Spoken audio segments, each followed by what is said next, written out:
Lorsque mon fils m'a demandé pourquoi il ne figurait sur aucune des photos de famille, je savais déjà où cela nous mènerait. Nous nous tenions dans le couloir de mes parents, 19 photos encadrées dans de l'or lourd et de l'argent brillant, chacune comme un petit insigne de loyauté envers une version de la famille qui n'existait plus. Il en a désigné une, la photo de Noël de ma sœur d'il y a 2 ans, et a dit « Pourquoi ne sommes-nous sur aucune d'entre elles ?» Avant que je ne puisse répondre, ma mère, qui sortait de la cuisine avec un plateau de biscuits comme si nous faisions tous semblant d'être une famille normale et heureuse, a dit sans hésiter « Nous ne mettons que la famille centrale. » Juste comme ça. Sans hésitation, sans arrière-pensée, comme si c'était la chose la plus naturelle au monde. Mon enfant a cligné des yeux, m'a regardé, puis a de nouveau regardé le mur. J'ai senti quelque chose de froid s'installer dans ma poitrine. Pas du choc, car ce n'était pas nouveau, mais le genre de frisson que l'on ressent quand quelqu'un confirme à haute voix exactement le peu de considération qu'il a pour vous. Je suis resté là, essayant de laisser passer, mais je n'ai pas pu. Alors la famille centrale peut payer ses propres factures, ai-je dit. Je n'ai pas élevé la voix, je n'en avais pas besoin. Cette phrase a claqué dans l'air comme du verre qui se brise, et tout s'est figé pendant une seconde. Le visage entier de ma mère a changé. Elle s'est tournée vers moi lentement, comme si elle ne pouvait pas croire que je venais de dire ça. Son sourire s'est évaporé. Elle n'a pas demandé ce que je voulais dire, elle le savait. Elle s'est mise directement à hurler que j'étais toujours aussi dramatique, que je devais toujours tout ramener à moi, et que je l'embarrassais devant mon fils. Elle a commencé à sortir toutes les insultes de ce sac à malice de culpabilité qu'elle utilise contre moi depuis que j'ai 12 ans, ingrate, amère, diviseuse, jalouse de ma sœur. Cette dernière fait toujours son apparition. Je n'ai pas bougé. J'ai juste continué à regarder ces stupides photos. Mon mari a emmené notre fils dehors sans dire un mot. Il sait quand il faut quitter la zone d'impact. Je suis resté là à écouter la voix de ma mère résonner sur ses rappels encadrés de qui elle considérait réellement comme sa famille. Et puis mon père est entré. Il était dans le garage, probablement en train de boire l'une de ces bières artisanales sur lesquelles il prétend tout savoir. Il a demandé ce qui se passait, comme s'il n'avait pas entendu ses cris jusqu'au bout de la rue. Je lui ai raconté exactement ce qui s'était passé, et il a fait ce qu'il fait toujours, il a essayé de jouer les médiateurs sans jamais reconnaître quel était le vrai problème. Et ce n'est pas à propos de ça, a-t-il dit. Ne le prends pas personnellement. Tu sais, ta mère ne voulait pas dire ça comme ça. Je lui ai posé une question simple, si ce n'est pas personnel, alors où est la photo de nous? Où est celle de notre mariage? Où est le premier anniversaire de mon fils? Vous étiez là. Il n'a rien dit. Il a détourné le regard puis a commencé à marmonner quelque chose sur le fait de ne pas vouloir s'impliquer dans des histoires de femmes. C'est là que j'ai su que je perdais mon temps. Je me suis retourné, j'ai franchi la porte d'entrée et je n'ai pas regardé en arrière. Nous n'avons même pas atteint le dîner. J'aimerais pouvoir dire que cela s'est arrêté là, mais ce n'était que la première allumette jetée dans l'herbe sèche. Le feu n'avait même pas encore commencé. Le lendemain, mon téléphone a commencé à s'allumer. Des appels manqués de maman, puis de papa, puis de ma sœur. Un message vocal après l'autre, tous des versions du même message. Comment as-tu pu faire ça? Pourquoi as-tu dit ça? Comment oses-tu agir comme si tu ne faisais pas partie de la famille? Mais ils ne se souviennent de mon existence que lorsque le toit fuit, ou que la climatisation tombe en panne, ou que les taxes foncières augmentent, et soudain la famille centrale a besoin d'aide pour garder sa maison. Et pour la première fois, je n'ai pas répondu. Au 3e message vocal, j'ai arrêté d'écouter. Ils étaient tous un remix du même air, ma mère pleurant sur le fait que je brisais la famille, mon père me demandant d'être raisonnable, et puis ma sœur qui n'appelle jamais sauf si elle fait un rapport au nom de nos parents a envoyé son habituelle phrase calme mais toxique, si tu vas encore tout ramener à l'argent, il vaut peut-être mieux que tu ne viennes plus. Comme si c'était moi. Comme si je n'avais pas déjà envoyé de l'argent par virement 3 fois cette année pour couvrir leur soi-disant urgence. Comme si je n'avais pas payé leur plombier au printemps dernier, la franchise d'assurance pour les dégâts de grêle, et $1000 pour le plus jeune de ma sœur quand il a eu besoin d'une chirurgie dentaire. Mais bien sûr, c'est moi qui ramène tout à l'argent. Alors, j'ai gardé le silence pendant 2 semaines. Puis, comme une horloge, un message de groupe est arrivé dans notre chat familial de la part de maman, bien sûr, dîner de la fête de l'Action de grâce chez nous. 17h, nous sommes tous des adultes. Mettons cela derrière nous. Mon mari m'a demandé si je voulais y aller, et j'ai dit oui. Non pas parce que je voulais mettre quoi que ce soit derrière nous, mais parce que je voulais juste voir jusqu'où ils iraient quand ils ne pourraient plus faire semblant. Nous sommes arrivés avec 20 minutes de retard. Ma sœur m'a adressé ce sourire pincé et pratiqué de l'autre côté de la table, le genre qu'elle utilise quand elle veut que tout le monde sache qu'elle est au-dessus de tout drame, à moins qu'elle n'en soit la cause. Ma mère ne m'a même pas regardé au début. Elle a juste posé une assiette devant moi, comme si cela seul prouvait qu'elle était toujours la personne la plus noble. Personne n'a mentionné ce qui s'était passé, alors je l'ai fait. J'ai demandé s'ils avaient eu le temps de réfléchir au mur de photos, à la façon dont ils nous traitent, mon fils et moi, comme un bruit de fond, et à la façon dont je suis devenu leur plan de secours chaque fois que quelque chose cassait ou qu'un paiement était dû. Ma mère m'a regardé en clignant des yeux comme si je parlais grec. Mon père a poussé ce soupir fatigué et a dit « Ne faisons pas de scène ». Et ma sœur ? Elle a pris une gorgée de son vin et a dit « Tu sais, tu devrais peut-être réfléchir à ce que maman ressent ». Elle ne pensait pas à mal. J'ai ri. J'ai regardé autour de cette table, chaque visage trop poli pour être honnête, et j'ai dit « Je ne finance plus cela ». Silence. Ma mère a posé sa fourchette et a plié sa serviette, ce qui est toujours le signal. Puis la performance a commencé. Elle a commencé doucement, déçue, comme si j'avais échoué à un examen final pour être une bonne fille. Puis cela a dégénéré. Après tout ce que nous avons fait pour toi, après toute l'aide que nous t'avons apportée quand tu es revenu de Californie. Cela revient toujours à cette unique fois où ils ont aidé il y a 12 ans. Mon père est intervenu ensuite, agissant comme s'il était la Suisse. Il n'a pas crié, il ne le fait jamais. Il m'a juste poignardé avec des phrases passives comme « Tu as beaucoup changé ». L'argent semble t'avoir monté à la tête. Et puis ma sœur a ajouté « Bien sûr, cela doit être épuisant de penser que tout le monde cherche à t'utiliser. » C'était la goutte d'eau. J'ai dit « Personne ne pense que vous m'utilisez. Vous m'utilisez vraiment. J'ai payé plus de choses dans cette maison que vous ne voulez l'admettre, et j'en ai fini de faire semblant de ne pas être le portefeuille de secours vers lequel vous vous tournez tous quand la famille centrale a des ennuis. » Ma mère s'est levée. Sa chaise a raclé le sol si fort que les enfants à l'autre table ont sursauté. Elle a crié que j'étais cruelle et ingrate, et que je ne méritais pas de faire partie de la famille si je ne pouvais pas la soutenir. Ses mots exacts étaient « Si tu franchis cette porte, n'attends plus jamais rien de notre part. » Je me suis levé aussi. Je l'ai regardé droit dans les yeux et j'ai dit « Parfait. Enfin, quelque chose que nous voulons tous les deux. » Et puis je suis parti. Nous n'avons même pas atteint le dessert. Mais ce n'était pas fini, loin de là. Le lendemain matin, les textos ont commencé. Puis les appels manqués. Puis mon père a appelé mon mari directement, ce qu'il n'avait jamais fait, pour avoir une discussion d'homme à homme. Ma mère m'a laissé 6 messages vocaux en une journée. Ma sœur a commencé à m'identifier sur de vieilles photos Facebook comme si nous étions toujours une grande famille heureuse. Mais je ne jouais pas le jeu cette fois. Ils s'en étaient pris à la mauvaise personne, et ils allaient découvrir ce qui se passe quand j'arrête de financer le fantasme. Cela n'a même pas pris une semaine entière. J'étais au travail quand le premier signe est apparu, un long email formel de mon père, ce qui m'indiquait déjà que quelque chose n'allait pas. Il n'écrit pas de mais sauf pour quelque chose de sérieux, comme se plaindre au service client ou demander un prêt. Objet, soyons rationnels. À l'intérieur se trouvait une pièce jointe PDF pour un devis de réparation de toit de 6 842 $ et un paragraphe expliquant que l'assurance ne couvrait pas le montant total. Le ton était poli, calculé, comme une proposition commerciale. Pas une seule mention de ce qui s'était passé à la fête de l'Action de grâce. Pas un mot sur mon fils ou le mur de photos ou la façon dont il m'avait crié dessus. Juste, nous ne demanderions pas normalement, mais il s'agit de la maison. Ce n'est pas personnel. C'est toujours personnel avec eux.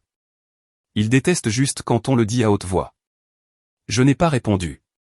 2 jours plus tard, une cagnotte GoFundMe est apparue. C'est ma sœur qui l'a créée. Elle ne me l'a pas envoyée, mais le lien était public. La page affichait une photo de mes parents devant la maison, une photo que j'avais prise 3 ans auparavant pendant que je les aidais à réparer la clôture. La légende disait « Aider nos parents à traverser une période difficile. Montrons-leur qu'ils ne sont pas seuls. » J'ai fait défiler et j'ai vu des phrases comme « Ils ont tellement sacrifié pour nous, et ils ne demandent jamais d'aide, mais maintenant ils ont besoin de nous. » Puis est venu le coup de grâce, nous faisons tout ce que nous pouvons, mais malheureusement, tous les membres de la famille n'ont pas répondu présent. Certains ont choisi la distance plutôt que l'amour. Je n'avais pas besoin de deviner de qui elle parlait. La subtilité n'a jamais été son fort. Ce qui m'a choqué encore plus, c'est de voir mes cousins faire des dons, des voisins, des gens qui ne connaîtraient jamais toute l'histoire. Et dans les commentaires, une femme de leur église a dit « Je ne sais pas pourquoi votre autre fille ne peut pas simplement aider comme elle le faisait avant. J'espère qu'elle finira par revenir à la raison bientôt. » C'est là que j'ai su qu'il jouait un jeu à long terme. Ce n'était pas seulement une question d'argent, il s'agissait de faire de moi la méchante. Puis c'est devenu pire. Mon fils est rentré de l'école 2 jours plus tard et a demandé si grand-mère et grand-père étaient fâchés contre lui. J'ai demandé pourquoi il pensait ça. Il a dit qu'un de ses camarades de classe avait dit quelque chose sur le fait que grand-mère était triste parce que sa fille était méchante. Je lui ai demandé qui avait dit ça aux camarades de classe, mais il ne s'en souvenait pas. Il a dit que c'était peut-être l'une des mamans à la sortie de l'école. Il traînait cela dans des endroits où cela n'avait pas sa place. Ce soir-là, j'ai cédé et j'ai envoyé un seul texto à ma mère, « Si tu veux venir au récital d'hiver de Noah, c'est le 15. Tu es la bienvenue si tu peux rester concentré sur lui. » Elle n'a pas répondu. Mais moins d'une heure plus tard, ma sœur l'a fait. Des paragraphes entiers. Tout en émotion, zéro logique. Tu leur as tourné le dos. Tu punis les gens qui t'ont élevé. L'argent ne te rend pas meilleur que nous. Ils ne demandent que parce qu'ils te font confiance. Et puis la partie qui m'est restée, tu penses que tu as le contrôle maintenant, mais continue de pousser et tu regretteras ce qui suivra. Ce n'était pas de la culpabilité. C'était une menace. Je n'ai pas répondu. Au lieu de cela, j'ai commencé à faire le ménage. J'ai arrêté chaque paiement automatique que j'avais lié à leur nom. Plus de factures d'eau ou d'électricité. Plus de services de streaming. Plus de prêts temporaires qui n'étaient jamais remboursés. Je me suis retiré de l'abonnement Costco partagé, j'ai annulé le plan familial AA et je me suis retiré des contacts d'urgence de leur cabinet médical. Ils l'ont remarqué vite. 3 jours plus tard, mon père a essayé de se connecter à un ancien compte joint que nous avions ouvert il y a des années quand ils refinançaient leur voiture. À l'époque, j'avais proposé de co-signer parce que leur crédit était au plus bas. Je n'avais pas touché à ce compte depuis une éternité, mais il a essayé d'y accéder. La banque l'a signalé et m'a appelé. J'ai fermé le compte dans l'heure. Ce soir-là, les appels ont commencé, numéros inconnus, numéros masqués, puis un texto d'un numéro que je ne reconnaissais pas, tu as prouvé ton point de vue. Maintenant, tu es juste vindicative. Ils n'ont jamais signé, mais je savais exactement qui c'était. Puis, comme une horloge, sont venus les messages sur les réseaux sociaux. Ma mère a partagé une citation de la Bible sur les enfants au cœur dur. Ma sœur a posté une photo de leur arbre de Noël avec une légende disant « Certaines personnes préfèrent garder rancune plutôt que de serrer leur famille contre elles. » Et puis elle m'a identifié dessus. Je n'ai pas réagi publiquement. J'ai refusé de jouer à ce jeu. Mais intérieurement, j'en avais fini de faire semblant. Ils voulaient que ça devienne moche ? Très bien. Ils n'avaient aucune idée de qui ils avaient affaire une fois que j'arrêtais de jouer le rôle de la fille tranquille qui les dépannait toujours. Ils ont arrêté de faire semblant vers Noël. La cagnotte GoFundMe est restée en ligne, et ils ont ajouté un deuxième objectif en raison du soutien massif. Puis ils ont posté une mise à jour remerciant tous ceux qui avaient soutenu la famille dans ce moment de crise.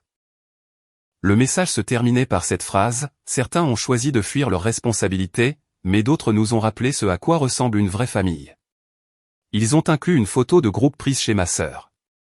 Tout le monde était là, mes parents, ma sœur, ses enfants, même quelques cousins éloignés qui ne viennent que pour la nourriture et les potins de famille. Ils souriaient tous comme si de rien n'était. Je n'étais pas invité, je ne savais même pas qu'ils étaient tous en ville. Mais ce que je n'attendais pas, c'était de voir mon ex-mari sur la photo. Je l'ai fixé pendant une minute entière avant de réaliser que c'était vraiment lui. Il se tenait à côté de ma sœur, un verre de vin à la main, souriant à moitié comme s'il était à sa place, comme s'il n'avait pas disparu il y a 3 ans après avoir omis de payer la pension alimentaire et s'être présenté à notre audience de garde avec 1 heure de retard et sous l'emprise de drogue. J'ai envoyé un texto, « Tu passes sérieusement les fêtes avec ma famille maintenant ?» Pas de réponse. À la place, le lendemain, j'ai reçu un appel de l'école de mon fils. Le bureau a dit que sa liste de contacts d'urgence avait été modifiée. Ils ont demandé si j'avais ajouté son grand-père comme personne autorisée pour le chercher. J'ai dit, absolument pas. Il s'est avéré que quelqu'un avait appelé l'école en se faisant passer pour moi. Ils ont donné mon nom, mon numéro de téléphone, mon adresse tout. Puis ils ont demandé d'ajouter mes 2 parents comme contact d'urgence approuvé pour mon fils. Ils ont failli le faire. Mais l'une des employées du bureau a reconnu ma voix lors d'appels précédents et a appelé pour vérifier. J'y suis allé directement et j'ai réglé ça en personne. Ensuite, j'ai envoyé un message à mon père. Je n'ai pas appelé. Je n'ai même pas pris la peine d'être poli. Juste une phrase, si tu essaies encore de prendre mon fils dans mon dos, je demanderai une ordonnance de protection. Il n'a pas répondu. Mais ce soir-là, ma sœur a posté une vieille photo d'elle tenant mon fils bébé avec la légende « Le sang est plus épais que l'amertume ». Et puis les choses sont devenues calmes, un peu trop calmes. C'est alors que j'ai reçu le message des RH. J'étais assise à mon bureau, essayant de finir la dernière semaine du trimestre, quand j'ai reçu l'email. Salut Emma, nous avons reçu un message concernant un conflit d'intérêts et une plainte pour inconduite financière. Nous sommes tenus de donner suite à toutes les plaintes. Peux-tu s'il te plaît venir dans la salle de conférence à 15 heures? Mon estomac s'est noué. J'ai su immédiatement qui c'était. L'accusation était faible, un email anonyme, mal rédigé. Il affirmait que j'avais illégalement détourné des fonds familiaux et utilisé les ressources de l'entreprise à des fins personnelles. Ils ont même joint des captures d'écran de mon historique Venmo, recadrées et sorties de leur contexte. La moitié des transactions étaient des dons, l'autre moitié étaient des paiements que j'avais envoyés à mes parents ces dernières années. Quelqu'un avait parcouru des années de dossiers financiers et construit un mensonge. J'ai tout expliqué. J'ai montré des reçus, des emails et des déclarations de revenus. Ce n'était même pas proche de la réalité, mais cela m'a fait peur. Non pas parce que j'avais fait quelque chose de mal, mais parce qu'ils étaient prêts à aller aussi loin. Ma patronne m'a prise à part après. Elle m'a dit calmement que l'entreprise avait rejeté la plainte. Mais ensuite elle a ajouté autre chose, tu devrais peut-être resserrer ton cercle. Quiconque a envoyé ça en savait beaucoup sur toi. Je savais qui c'était.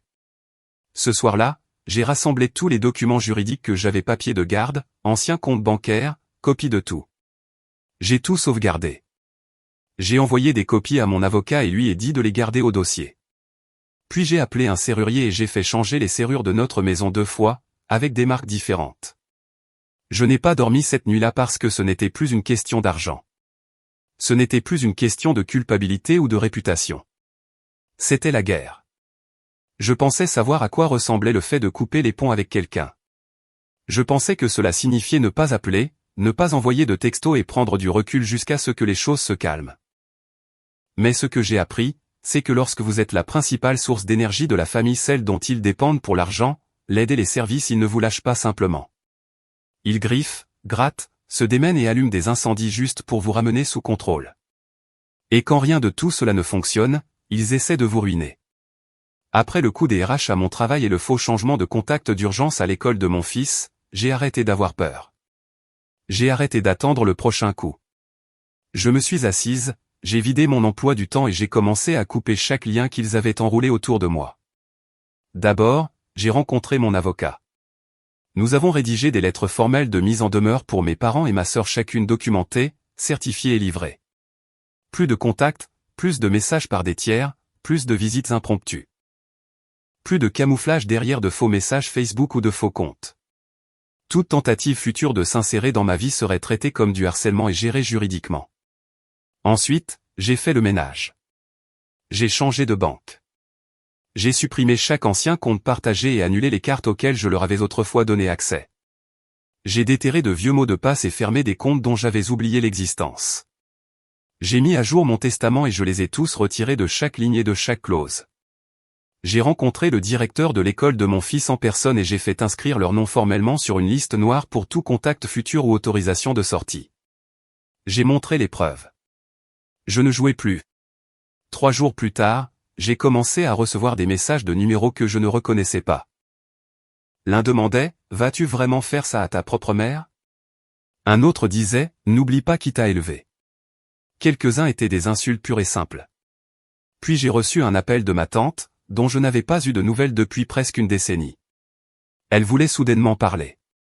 Elle disait qu'elle avait le cœur brisé par ce qu'elle entendait et qu'elle voulait juste comprendre. Je n'ai pas répondu. 1 heure plus tard, ma sœur a posté des captures d'écran de faux textos des messages que j'étais censé avoir envoyés, remplis de choses que je n'avais jamais dites, écrits avec une voix qui n'était même pas la mienne. Elle a mis en légende, parfois, les gens font semblant d'être des victimes alors qu'en réalité ils sont juste furieux de ne plus pouvoir vous manipuler. Je n'ai pas bronché. Je ne l'ai pas dénoncé publiquement. Je ne lui ai pas envoyé de texto. J'ai pris des captures d'écran, je les ai ajoutées au dossier juridique que je constituais, et j'ai continué. Le lendemain matin, le contrat de freelance de ma sœur a été résilié. Je ne l'ai pas dénoncé, quelqu'un d'autre l'a fait. Un de ses clients a vu ce qu'elle postait et ne voulait pas y être associé. Apparemment, elle utilisait mon nom dans des histoires qu'elle racontait pour gagner de la sympathie, disant que j'avais abandonné la famille et que j'étais émotionnellement instable. Le client m'a trouvé en ligne et m'a envoyé un email avec pour objet « Je pensais que vous devriez savoir ce qu'elle raconte ». Ce n'était plus seulement mesquin, c'était dangereux. Cette même semaine, j'ai découvert que mes parents étaient allés voir une de nos vieilles amies de famille, quelqu'un avec qui j'étais resté en contact au fil des ans et avait essayé de la mettre en garde contre moi. Il disait que je perdais pied, que j'étais vindicative, que j'inventais des choses et que j'essayais de monter les gens contre eux. Heureusement, elle n'y a pas cru. Elle m'a appelé juste après et a dit qu'elle n'avait jamais vu deux personnes aussi désespérées de protéger leur image que mes parents. C'est à ce moment-là que j'ai réalisé que quelque chose avait basculé. Ils perdaient leur emprise, et ils le savaient. Plus je les ignorais, plus ils paniquaient. Ils ont essayé de me joindre par mon mari, par l'enseignant de mon fils et par un ami commun du lycée à qui je n'avais pas parlé depuis des années. Chaque fois, c'était le même scénario, nous essayons juste de faire la paix. Elle surréagit. Nous nous inquiétons pour elle. Mais la paix n'a jamais été le but. C'était le contrôle, et il le perdait rapidement. Alors, j'ai fini ce que j'avais commencé. Je me suis retiré de l'unité de stockage familial partagée que je payais sans le savoir. J'ai fermé le vieux compte d'épargne que mon père avait ouvert il y a des années pour les urgences. J'ai même fait vérifier l'acte de propriété de leur maison. Il m'avait convaincu une fois de co-signer un prêt pour des rénovations, et je voulais être sûr qu'il n'avait rien fait de louche avec mon nom. Ce n'était pas le cas, mais je me suis assuré qu'il ne le pourrait plus jamais. Et puis j'ai envoyé un dernier message pas à eux, mais à moi-même. Je l'ai écrit, imprimé et scotché à l'intérieur de la porte de mon placard, tu ne leur dois pas la paix. Tu dois la protection à ton fils. Tu te dois la liberté. Je ne leur ai pas parlé depuis. Pas un mot, pas un message, rien. Mon fils ne pose plus de questions sur eux. Je pense qu'il a ressenti le changement, les enfants le sentent toujours. Mon mari est plus calme ces derniers temps, pas par inconfort, mais parce que pour la première fois, notre maison est calme de la bonne façon. Pas tendu, pas sur le qui-vive, juste calme. Il pensait que je reviendrais en rampant, que je paniquerais une fois qu'ils auraient sorti la carte de la sympathie, et que je céderais sous la pression d'être la fille ingrate. Mais la vérité est que je ne me suis jamais senti aussi lucide. Au début, c'était trop calme, pas paisible, juste inhabituel, comme lorsqu'une panne de courant se termine et que tout semble étrange même après le retour de la lumière. Cette première semaine, je vérifiais mon téléphone par réflexe, m'attendant à un autre message vocal imprégné de culpabilité ou à un cousin éloigné me contactant en leur nom. Mais rien n'est venu. Pas de message, pas d'appel, pas de publication passive-agressive avec mon nom dans les commentaires. Le silence. Je pensais que ce serait froid. Je pensais que je le regretterais. Mais au lieu de cela, quelque chose d'étrange a commencé à se produire. J'ai commencé à remarquer à quel point ma maison était tranquille le matin. Aucune tension dans l'air. Pas de répétition de fausses réponses à de fausses urgences. Pas besoin de se demander si c'était le jour où ma mère allait déformer quelque chose que j'avais dit pour trouver une nouvelle raison de pleurer. Le bruit avait toujours été là, je n'avais tout simplement pas réalisé à quel point il était fort jusqu'à ce qu'il disparaisse. Un après-midi, je pliais le linge quand je me suis surprise à fredonner. Je me suis figé. C'était une si petite chose, mais je ne pouvais pas me rappeler la dernière fois que j'avais fait ça, pas pour me distraire, pas pour combler le vide, juste parce que je me sentais bien. Mon fils a remarqué la différence avant moi. Il a arrêté de demander pourquoi grand-mère n'appelait pas. Il a arrêté de parler d'elle tout court. Il a arrêté de se réveiller de ses rêves où quelqu'un criait. Il est devenu plus léger, d'une certaine manière plus heureux.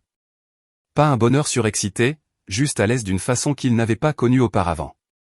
Il a commencé à dessiner des images de nous seulement, moi, lui et mon mari.